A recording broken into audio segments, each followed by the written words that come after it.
Hello student, welcome to my YouTube channel M for maths classes. मैं शीतल सिंह अपने channel पे आपको स्वागत करती हूँ। देखिए, ये 21 जो कल पेपर होने वाला है उसका ये लास्ट मैराथन है। ओके, कह रहा क्वेश्चन, अधिगम दर में व्यक्तिगत विभिन्नताएं किसका परिणाम है? केवल आनुवंशिकता का है या केवल पर्यावरण का है या दोनों, पर्यावरण और आनुवंशिकता दोनों का है, ये या न तो आनुवंशिकता का है और न ही पर्यावरण का है। तो आपको पता है कि इसमें क्या होता है, केवल ये आनुवंशिकता का तो होगा नहीं, क्योंकि जब बच्चे विकास में आते हैं तो उसको दोनों की आवश्यकता पड़ती है, आनुवंशिकता भी होता है और पर्यावरण दोनों का होता है, इसलिए इसका सी इज राइट आंसर होगा। ओके, नेक्स्ट क्वेश्चन देखिए। आपका नेक्स्ट क्वेश्चन है, पठन वैकल्य किस प्रकार की विकलांगता है? ऑप्शन है अधिगम विशिष्ट या संवेदी या व्यवहारात्मक गत्यात्मक। तो इसका राइट आंसर आपको पता है क्या होना चाहिए? इसका राइट आंसर आपका होगा अधिगम विशिष्ट। ए इज राइट आंसर होगा। ओके, नेक्स्ट क्वेश्चन है, प्रभावशाली समस्या समाधान में किसके बहिष्करण की आवश्यकता है? तो इसका राइट आंसर क्या होगा? ऑप्शन है कार्यरत स्थिरता, अपसारी चिंतन या केंद्रित ध्यान या सदृश मूलक चिंतन। तो इसका राइट आंसर होगा कार्यरत स्थिरता। A is right answer. Okay, next question देखिए, समावेशी शिक्षा में किसकी आवश्यकता है? तो बताइए, समावेशी शिक्षा में किसकी आवश्यकता होती है? ऑप्शन है मानकीकृत, रूढ़िबद्धता को बढ़ावा, अगम्य इमारती ढांचा, विविधता को स्वीकृति। तो इसका राइट आंसर डी होगा, विविधता को स्वीकृति। ओके, एनी प्रॉब्लम प्लीज, और कोई प्रॉब्लम हो तो कमेंट करके पूछ सकते हैं। नेक्स्ट क्वेश्चन देखिए। नेक्स्ट क्वेश्चन है, निम्नलिखित में से कौन से रोग मच्छरों द्वारा जनित है? ऑप्शन है निमोनिया, डेंगू, खसरा या मलेरिया। तो इसका राइट आंसर क्या होगा आपको पता होना चाहिए। D is right answer, malaria. पता है मलेरिया मच्छरों से फैलता है, इसलिए आपका malaria is right answer. Okay, चलिए देखते हैं इसका नेक्स्ट क्वेश्चन आपका क्या है। नेक्स्ट क्वेश्चन देखिए, ये आपके ईवीएस और सीडीपी के मिलाकर क्वेश्चन बनाया गया है। ओके, चलिए देखते हैं नेक्स्ट क्वेश्चन आपका, राज्य और नृत्य के सही युग्म का चुनाव कीजिए। इसमें राज्य दिया हुआ है और उसका नृत्य दिया हुआ है। कर्नाटक कथक नहीं होगा, तमिलनाडु लावड़ी नहीं होगा, असम में बिहू होता है, इसमें बुहिया दिया हुआ है, आंध्र प्रदेश कुचिपुड़ी। तो इसका राइट आंसर डी होगा। क्या होगा? D, Andhra Pradesh Kuchipudi. Okay, any problem? तो इसका डी इज राइट आंसर होगा। चलिए देखते हैं इसका नेक्स्ट क्वेश्चन क्या है। देखिए, लियो वाइगोस्की ने संज्ञानात्मक विकास की प्रक्रिया में किसकी भूमिका पर बल दिया है? ज्यादा से ज्यादा किसकी भूमिका पर बल दिया है? तो ऑप्शन है भाषा, संज्ञानात्मक द्वंद, सहज क्रियाएं, स्कीमा। तो आपको राइट आंसर पता होना चाहिए। स्कीमा तो होगा नहीं, ये किसका है? पियाजे जी का है। सहज क्रियाएं होगा नहीं, इसका राइट आंसर आपका हो जाएगा संज्ञानात्मक द्वंद। क्यों? संज्ञानात्मक द्वंद पे लियो वाइगोस्की ने ज्यादा से ज्यादा अपने भूमिका पर बल दिया हुआ है। Okay, any problem? तो B is right answer. Next question देखिए, आपका question number, next question, gender dot dot निर्मित है किससे जबकि लिंग डॉट डॉट निर्मित है? तो बताइए जेंडर किससे निर्मित है? तो जेंडर ये आपका सामाजिक से निर्मित होता है। ऑप्शन दिया हुआ सामाजिक, जैविक, सामाजिक, नैतिक, नैतिक सामाजिक या जैविक सामाजिक। तो इसका राइट आंसर आपका हो जाएगा जेंडर जो होता है वो सामाजिक से निर्मित है, जबकि लिंग जैविक होता है। Okay, any problem? जेंडर सामाजिक है और लिंग क्या है? जैविक निर्मित है। ओके, तो इसका राइट आंसर क्या हो जाएगा आपका A is right answer. Okay, next question देखिए। Hello student, welcome to my YouTube channel M for maths classes. मैं शीतल सिंह अपने चैनल पे आपको स्वागत करती हूँ। देखिए, ये 21 जो कल पेपर होने वाला है उसका ये लास्ट मैराथन है। ओके, कह रहा क्वेश्चन, अधिगम दर में व्यक्तिगत विभिन्नताएं किसका परिणाम है?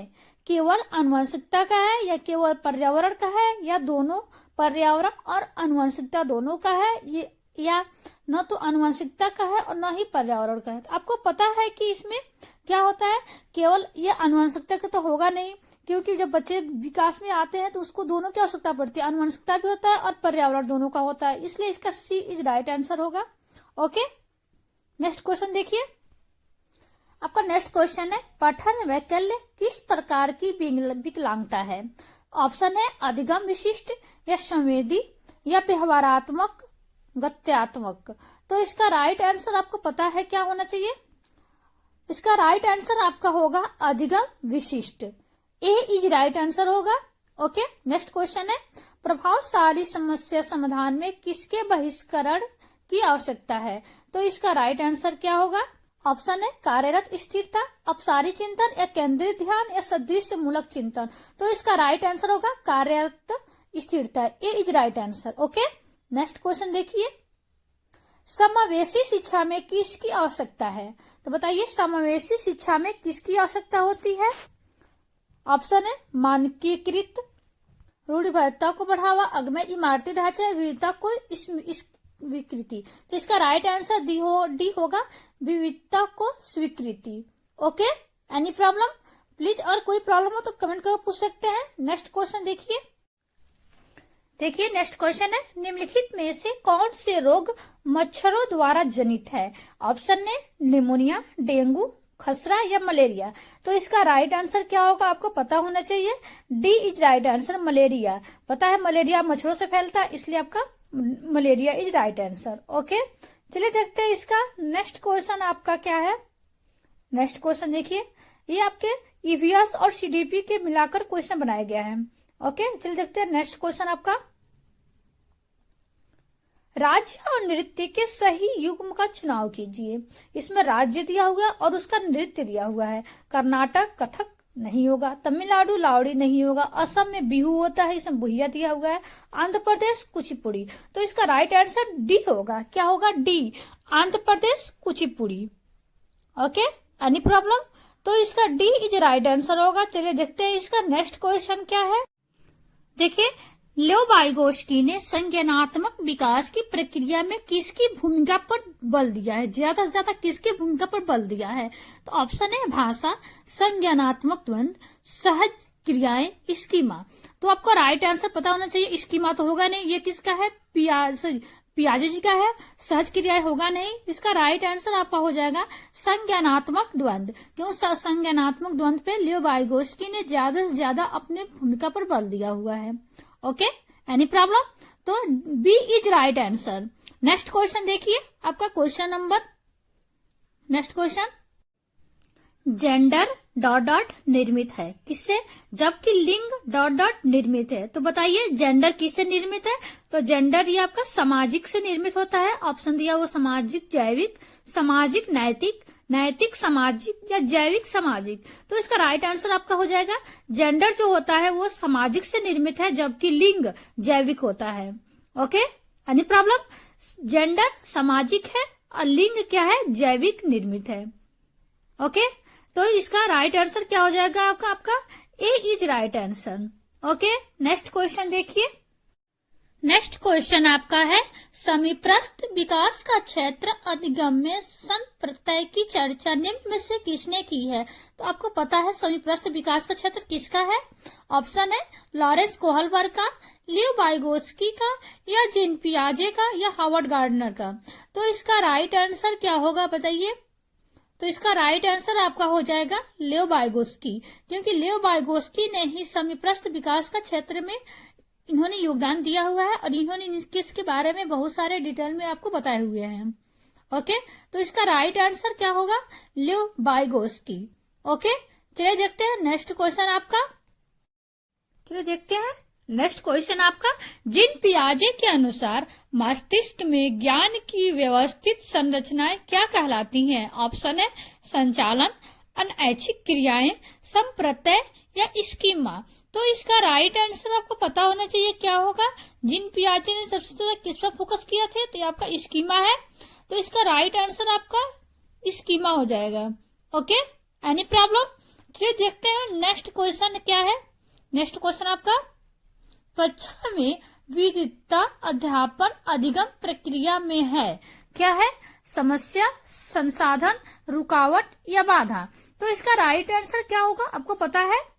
राइट आंसर इसका आपको पता होना चाहिए, क्योंकि कक्षा में समस्या तो होगा नहीं, किसी संसाधन पर रुकावट भी नहीं पैदा करनी चाहिए, बाधा भी नहीं होना चाहिए। तो इसका राइट आंसर क्या हो जाएगा आपका? तो इसका राइट आंसर बी हो जाएगा संसाधन। ओके, कक्षा में विविधता, अध्यापन, अधिगम प्रक्रिया में संसाधन होना चाहिए। नेक्स्ट क्वेश्चन देखिए, चलो देखते हैं। नेक्स्ट क्वेश्चन आपका, जिन पियाजे के अनुसार मस्तिष्क में ज्ञान की व्यवस्थित संरचनाएं क्या कहलाती हैं? ऑप्शन है संचालन, अनैच्छिक क्रियाएं, संप्रत्यय या स्कीमा। तो इसका राइट आंसर आपको पता होना चाहिए क्या होगा। जिन पियाजे ने सबसे ज्यादा किस पर फोकस किया थे, तो ये आपका स्कीमा है। तो इसका राइट आंसर आपका स्कीमा हो जाएगा। Okay, any problem? चलिए देखते हैं नेक्स्ट क्वेश्चन क्या है। नेक्स्ट क्वेश्चन आपका, कक्षा में विविधता अध्यापन अधिगम प्रक्रिया में है, क्या है? समस्या, संसाधन, रुकावट या बाधा। तो इसका राइट आंसर क्या होगा आपको पता है? राइट आंसर इसका आपको पता होना चाहिए, क्योंकि कक्षा में समस्या तो होगा नहीं, किसी संसाधन पर रुकावट भी नहीं पैदा करनी चाहिए, बाधा भी नहीं होना चाहिए। तो इसका राइट आंसर क्या हो जाएगा आपका? तो इसका राइट आंसर बी हो जाएगा, संसाधन। ओके, कक्षा में विविधता अध्यापन अधिगम प्रक्रिया में संसाधन होना चाहिए। नेक्स्ट क्वेश्चन देखिए। नेक्स्ट क्वेश्चन आपका है, समीपस्थ विकास का क्षेत्र अधिगम में संप्रत्यय की चर्चा निम्न में से किसने की है? तो आपको पता है समीपस्थ विकास का क्षेत्र किसका है? ऑप्शन है लॉरेंस कोहलबर्ग का, लियो वाइगोत्स्की का, या जीन पियाजे का, या हार्वर्ड गार्डनर का। तो इसका राइट आंसर क्या होगा बताइए? तो इसका राइट आंसर आपका हो जाएगा लियो वाइगोत्स्की, क्योंकि लियो वाइगोत्स्की ने ही समीपस्थ विकास का क्षेत्र में इन्होंने योगदान दिया हुआ है, और इन्होंने किसके बारे में बहुत सारे डिटेल में आपको बताए हुए हैं। ओके, तो इसका राइट आंसर क्या होगा? लियो वाइगोत्स्की। ओके, चलिए देखते हैं नेक्स्ट क्वेश्चन आपका। नेक्स्ट क्वेश्चन आपका है, वाराणसी की कढ़ाई की अद्वितीय कला है। ऑप्शन है आपका जरदोजी, तोड़ा, फुलकारी, कांठा। तो इसका राइट आंसर क्या होगा? प्लीज कमेंट कीजिए और बताइए इसका राइट आंसर क्या होगा।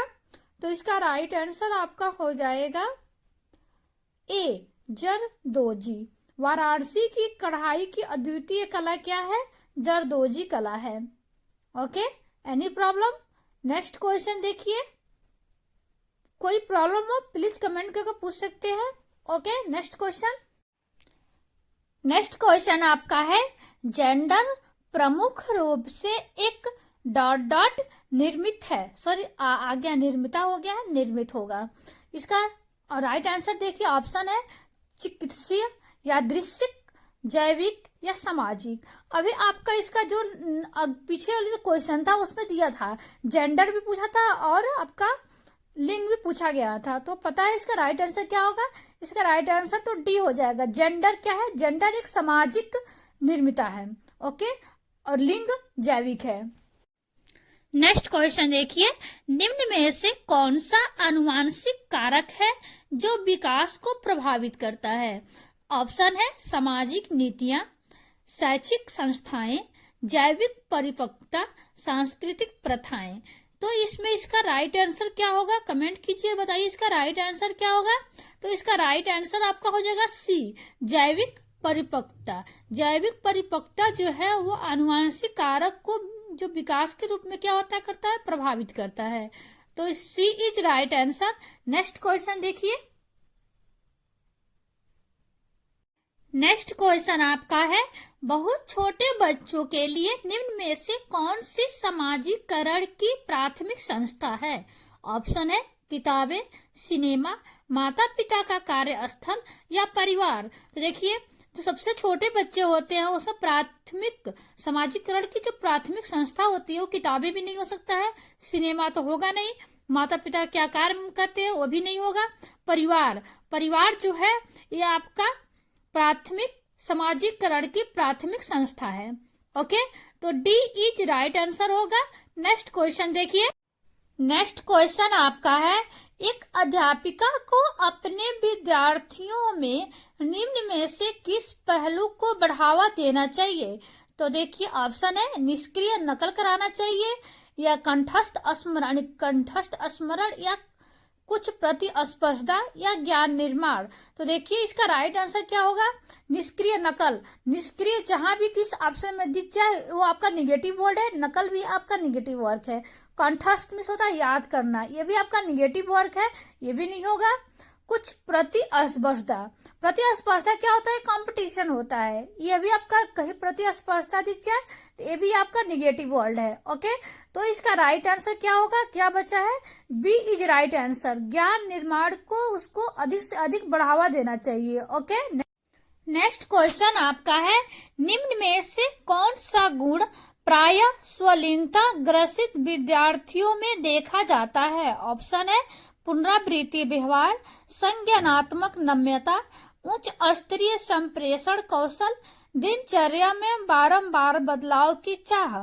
तो देखिए, दिनचर्या में हमेशा बदलाव नहीं कर सकते हैं, उच्च स्तरीय संप्रेषण भी नहीं कर सकते हैं, संज्ञानात्मक नम्यता को भी जरूरत नहीं पड़ता है।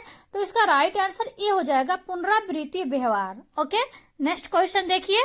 नेक्स्ट क्वेश्चन है आपका, लियो वाइगोत्स्की के अनुसार सभी उच्चतर संज्ञानात्मक प्रक्रियाओं का आधार क्या है? तो देखिए, ऑप्शन है भाषा, संतुलीकरण, अनुकूलन या संगठन। तो आपका राइट आंसर कौन सा हो जाएगा? इसमें आपका देखिए, लियो वाइगोत्स्की के सिद्धांत को सामाजिक सांस्कृतिक सिद्धांत कहा जाता है, जो बताता है कि बुनियादी मानसिक क्षमताओं को मुख्य रूप से सामाजिक अंतःक्रिया के माध्यम से उच्च संज्ञानात्मक प्रक्रिया में बदल दिया जाता है। ओके, तो इसका राइट आंसर आपका बी हो जाएगा, संतुलीकरण। यह सामाजिक गतिविधियों के माध्यम से समुदाय सांस्कृतिक बातचीत पर निर्भर करता है। ओके, तो इसका राइट आंसर आपका हो जाएगा बी, संतुलीकरण। ओके, ये आपका 2021 में पूछा गया। देखिए, नेक्स्ट क्वेश्चन है आपका, डॉट डॉट डॉट और डॉट डॉट सामाजिकरण के द्वितीय संस्था हैं। तो पता होना चाहिए आपको, सामाजिकरण के प्राथमिक आपको परिवार में आता है, प्राथमिक, और द्वितीय में कौन आएगा? ऑप्शन है विद्यालय परिवार, परिवार जनसंचार, धर्म परिवार, विद्यालय जनसंचार। जहाँ जहाँ विद्यालय है वो तो आपको ऑप्शन होगा नहीं, क्योंकि विद्यालय प्राथमिककरण में आता है, पहले में आता है। समाजीकरण की द्वितीय संस्था में आएगा आपका विद्यालय जनसंचार। ओके, तो इसका राइट आंसर आपका हो जाएगा डी। Any problem? कोई प्रॉब्लम हो आप कमेंट करके पूछ सकते हैं। ओके, नेक्स्ट क्वेश्चन देखिए। यह क्वेश्चन है आपका, बच्चे प्रभावी रूप से सीखते हैं जब। कब सीखते हैं बच्चे? ऑप्शन है, यह पाठ्य पुस्तक में दिए गए तथ्यों को याद करके सीखते हैं। नेक्स्ट है, वे श्यामपट्ट पर अध्यापकों के द्वारा लिखे गए उत्तरों की नकल करके सीखते हैं, या वे विभिन्न गतिविधियों एवं कार्यों में सक्रिय रूप से भाग लेकर सीखते हैं, या शिक्षक कक्षा में होने वाली सभी घटनाओं और बच्चों को पूर्ण रूप से नियंत्रित करता है। तो आपको पता होना चाहिए कि कोई भी ऑप्शन में अगर याद करना आ जाए, नकल करना आ जाए या नियंत्रण करना आ जाए, वो आपका ऑप्शन निगेटिव होता है, यानी गलत होता है। ओके, तो इससे पहला आपको याद नहीं करना है, या ये नहीं कि बच्चों को श्यामपट्ट पे लिख दिया, बच्चे से बोल दिया इसको आप लोग नकल करके उतार लो। ओके, ऐसा नहीं करना है, या किसी बच्चे को नियंत्रित नहीं करना है, उसको सक्रिय रूप से भाग लेने के लिए कहना चाहिए। वे विभिन्न गतिविधियों एवं कार्यों में सक्रिय रूप से भाग लेने के लिए करना चाहिए। ओके, तो इसका राइट आंसर आपका सी हो जाएगा।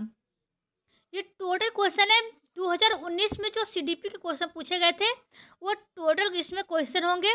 ओके, प्लीज वीडियो के अंत तक बने रहिएगा और कमेंट करना ना भूलिएगा। ओके, कमेंट कीजिएगा और बताइएगा टोटल क्वेश्चन में आपके कितने क्वेश्चन सही हैं। ओके, तो इसका राइट आंसर आपका सी हो जाएगा। देखिए, नेक्स्ट क्वेश्चन आपका, देखिए क्वेश्चन आपका, बच्चों को कक्षा में प्रश्न कैसे होना चाहिए? क्या उसे करना चाहिए? बच्चों को पूछने के लिए हतोत्साहित करना चाहिए, या पूछने की अनुमति नहीं देनी चाहिए, या पूछने से रोकना चाहिए, या पूछने के लिए प्रेरित करना चाहिए? तो आपको ये भी मालूम होना चाहिए कि किसी भी अगर ऑप्शन में हतोत्साहित होना, अनुमति नहीं देना या रोकना आ जाए तो आपका निगेटिव मार्किंग होगा, निगेटिव वर्ड होगा आपका। ओके, तो इसमें देखिए, बच्चों को कक्षा में प्रश्न पूछने के लिए क्या करना चाहिए? प्रेरित करना चाहिए, क्योंकि बच्चों में जिज्ञासा तथा अनुभव महत्व देते होते हैं। तथा उनका कक्षा शिक्षण में सम्मान करना चाहिए। जो प्रश्न पूछते हैं उसको सम्मान देना चाहिए।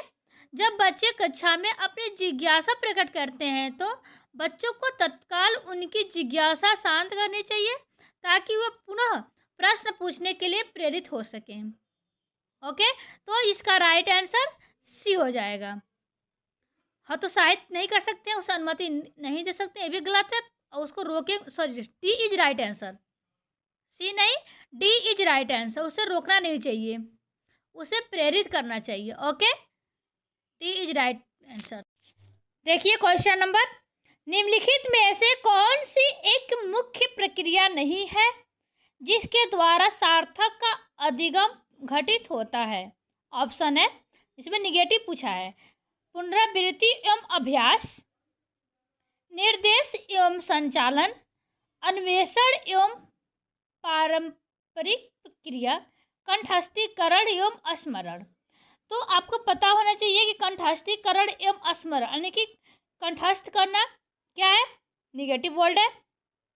ओके, देखिए, कंठस्थीकरण एवं स्मरण सार्थक अधिगम की प्रक्रिया नहीं मानी जाती है क्योंकि अधिगम एक सक्रिय प्रक्रिया है जो अनुभव के परिणाम स्वरूप व्यवहार में परिवर्तन है, जबकि कंठस्थीकरण में स्मरण में कोई यह सक्रिय प्रक्रिया नहीं है।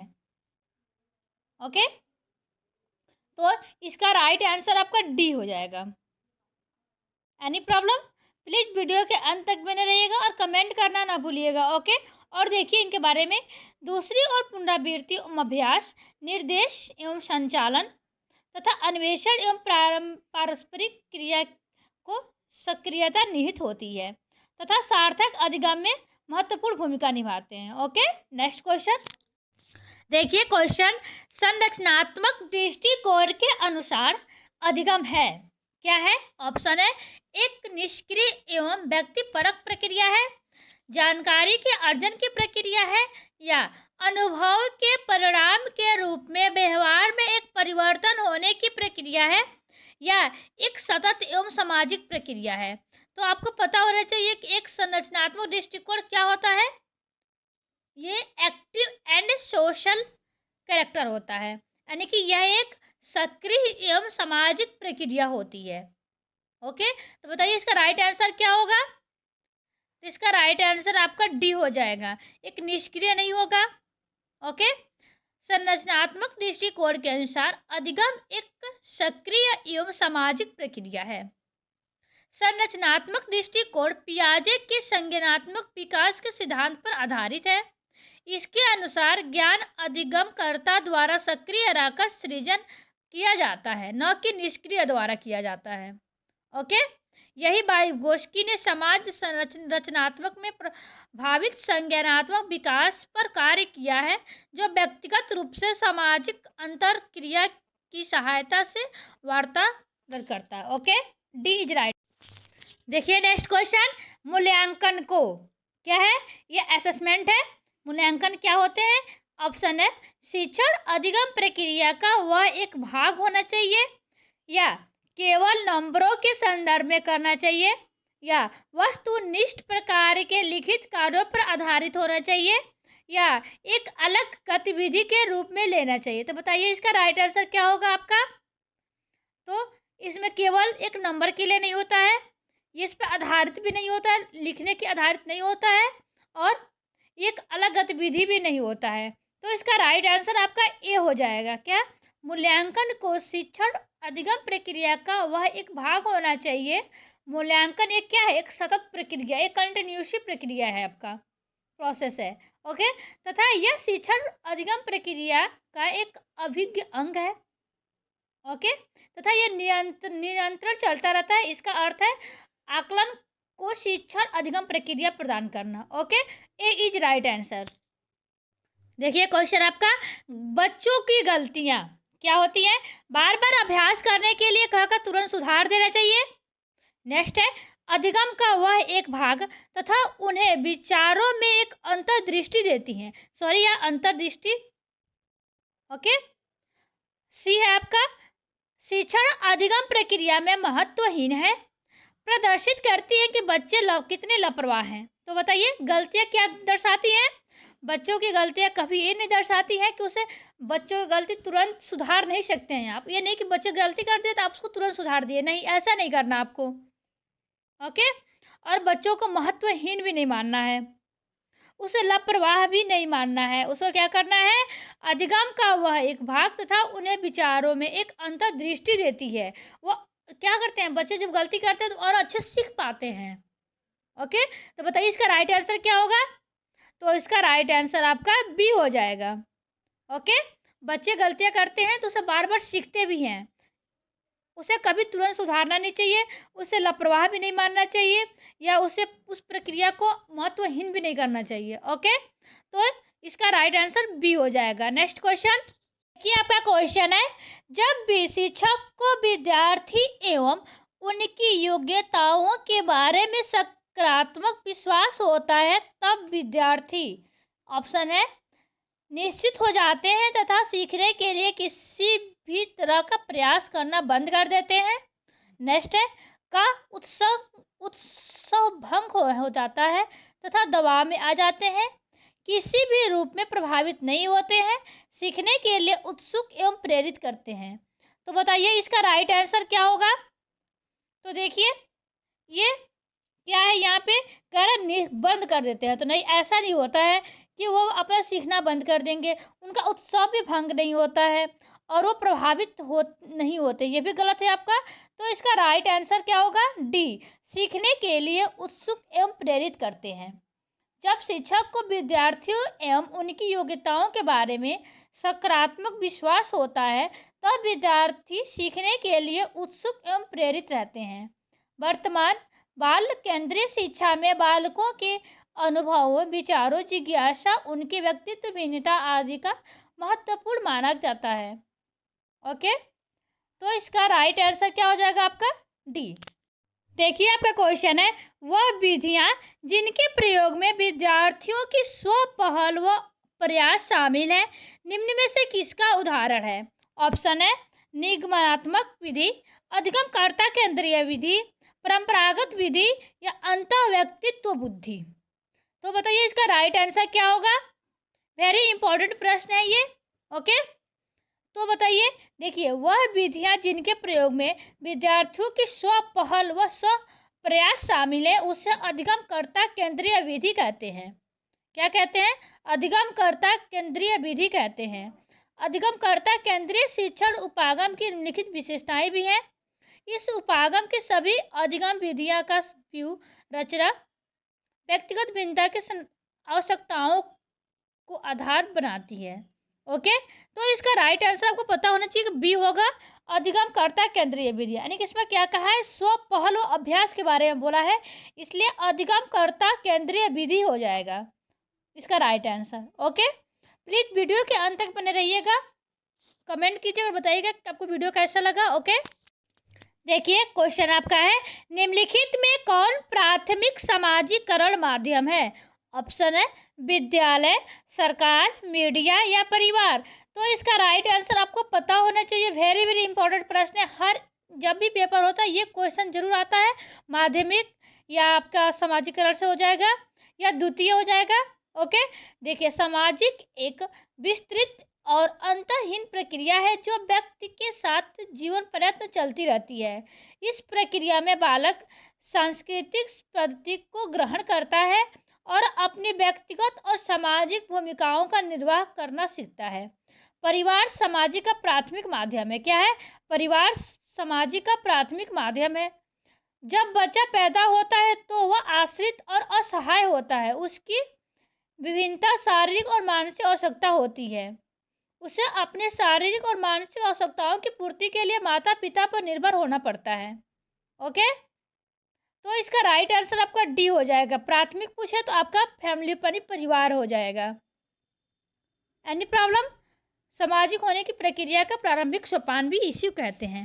नेक्स्ट क्वेश्चन देखिए, क्वेश्चन है आपका, जीन पियाजे के सिद्धांत का प्रमुख प्रस्ताव है कि क्या है जीन पियाजे का प्रस्ताव? ऑप्शन है, बच्चों की सोच वयस्कों से बेहतर होती है, या बच्चों की सोच मात्रात्मक रूप से वयस्कों से भिन्न होती है, या बच्चों की सोच गुणात्मक रूप से वयस्कों से भिन्न होती हैं या बच्चों की सोच वयस्कों से भिन्न होती हैं?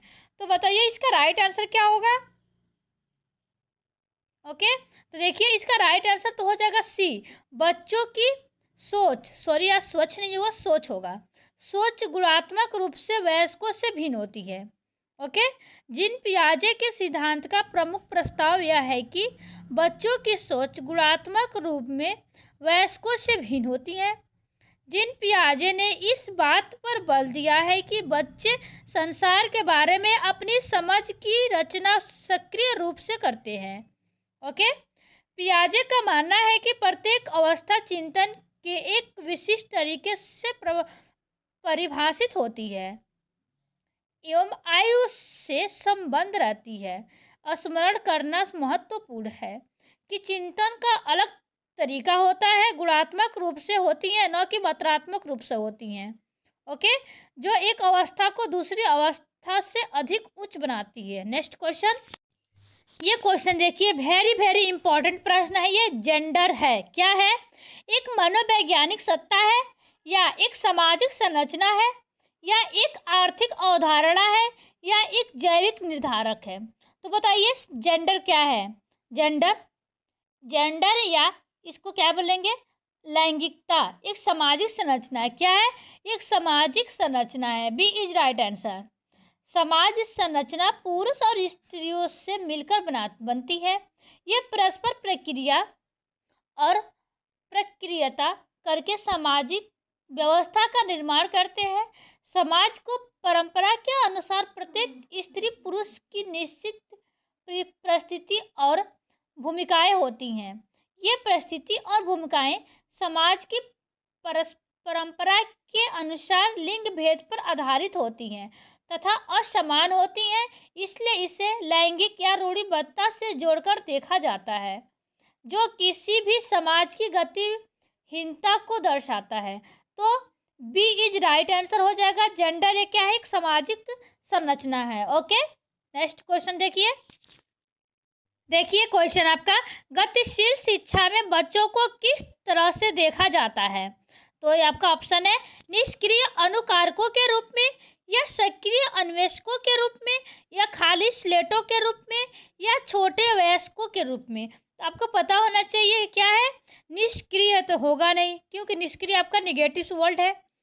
सक्रिय अन्वेषकों के रूप में, खाली स्लेट में तो हो नहीं सकता है, छोटे अवयस्कों के रूप में नहीं। तो बताइए इसका राइट आंसर क्या होगा? तो इसका राइट आंसर होगा सक्रिय अन्वेषकों के रूप में। ओके, तो इसका राइट आंसर आपका हो जाएगा। ये 15वां क्वेश्चन है आपका। बताइएगा 15वां क्वेश्चन में आपका कितना क्वेश्चन सही है। ओके, ये क्वेश्चन है सिर्फ सीडीपी से लिया गया है, बाल विकास से, 2019 का पेपर है आपका। ओके, तो इसका राइट आंसर क्या हो जाएगा? बी, सक्रिय अन्वेषकों के रूप में। Okay, any problem please comment कीजिएगा और बताइएगा कि आपको 15 में से कितना क्वेश्चन सही है। ओके, प्लीज इसको जितना जितना हो सके अपने ग्रुप में शेयर कर दीजिए। ओके, वेरी वेरी इंपॉर्टेंट प्रश्न है आपके लिए। देखिए, निम्नलिखित संरचनाओं में से शिक्षा का अधिकार अधिनियम 2009 किसकी वकालत करता है? ऑप्शन है समावेशी शिक्षा, पृथक्करण, मुख्य धारा शिक्षण, एकीकरण शिक्षा। तो आपको पता होना चाहिए सीडीपी में जो प्रश्न होते हैं वो सिर्फ आपके माइंड से क्वेश्चन इसमें बने होते हैं, बहुत ही इजी क्वेश्चन होते हैं। ओके, देखिए इसका राइट आंसर तो आपका ये हो जाएगा, समावेशी शिक्षा। ओके, शिक्षा का अधिकार अधिनियम 2009 समावेशी शिक्षा की वकालत करता है। इस अधिनियम के द्वारा समावेशी शिक्षा के अंतर्गत वे सभी बालक जो 6 से 14 वर्ष तक की आयु पूरा करते हैं, चाहे वो समूह के बालक हो या दुर्गम वर्गों के बालक हो। ओके, और देखिए दिव्यांग अधिकार अधिनियम 2016 में दिव्यांग बच्चों के लिए 6 से 18 वर्ष की आयु तक मुक्त शिक्षा देने का अधिकार है। ओके, तो इसका राइट आंसर आपका ए हो जाए। देखिए ये क्वेश्चन है आपका डॉट डॉट, वह विचारधारा है कि सभी बच्चों को एक नियमित विद्यालय व्यवस्था में समान शिक्षा प्राप्त करने का अधिकार हो। ऑप्शन है मुख्य धारा शिक्षा, विशेष शिक्षा, बहु सांस्कृतिक शिक्षा या समावेशी शिक्षा।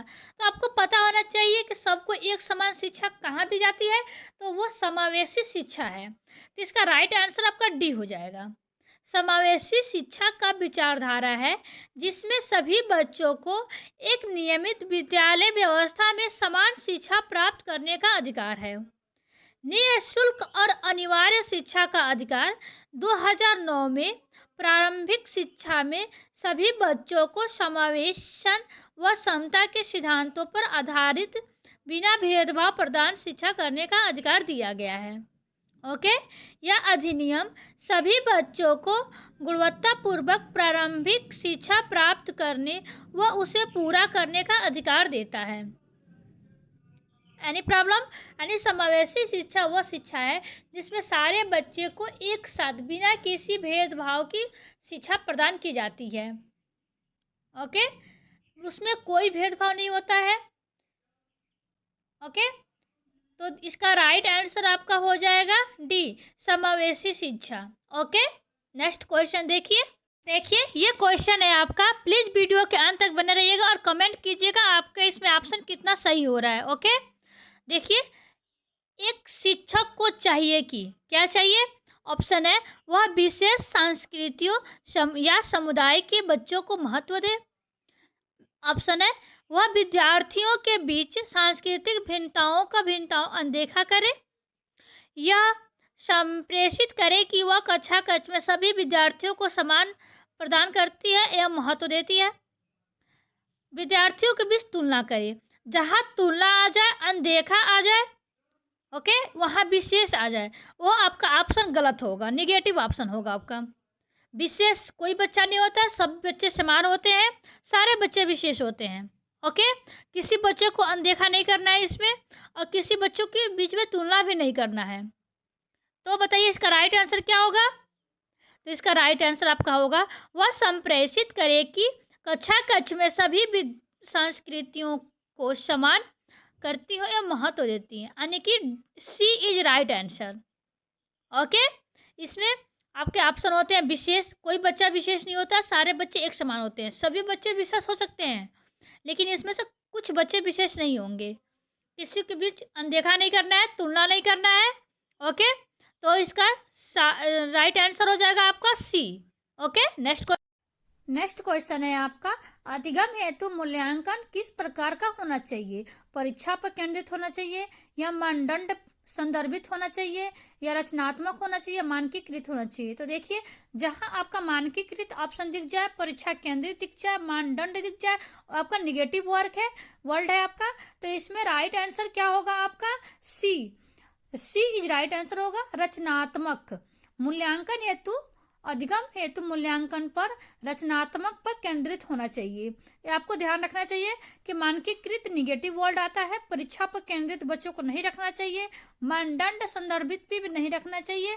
तो सी इज राइट आंसर आपका होगा। ओके, चलिए देखते हैं नेक्स्ट क्वेश्चन आपका। नेक्स्ट क्वेश्चन, सृजनात्मकता की पहचान का प्रमुख लक्षण क्या है?